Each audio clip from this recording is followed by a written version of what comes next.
31 დეკემბერს იწურება მორატორიუმის ვადა, რომელიც უცხო ქვეყნის მოქალაქეებს საქართველოში მიწების შეძენას უგზალავს.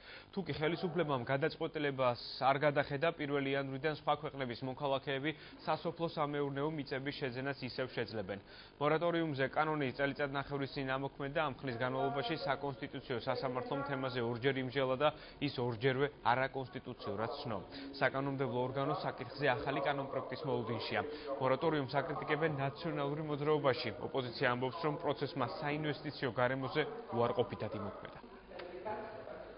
თუ მანამდე საჯარო რეესში შეიძლებოდა კატეგორიის შეცვლა, მფლობელი მიმართავდა საჯარო რეესს და ასე შეეძლო, რომ შეეცვალა, გადაეყვანა მაგალითად სასოფლო-სამეურნეო სავარგული არასასოფლო სამეურნეოში, ამ ცვლილების შემდეგ, რომელიც მოქმედებს მიმდინარე წლის ბოლომდე, მთავრობის გადაწყვეტილება იყო ასეთი ცვლილებისათვის საჭირო. მიწის გაყიდვის აკრძალვა ზოგადად არის არასწორი, იმიტომ რომ ეს აზიანებს საინვესტიციო გარემოს ქვეყანაში, თუ ჩვენ გვინდა რომ ქვეყანაში ჩამოვიდნენ უცხოელები და ჩადონ აქ ფული, მათ შორის ააშენონ საწარმოები, სადაც საქართველოს მოქალაქეები დასაქმდებიან, მათ უნდა ქონდეთ საშუალება, რომ ამ საწარმოებს სადაც ააშენებენ, ის მიწა იყოს მათ საკუთრებაში.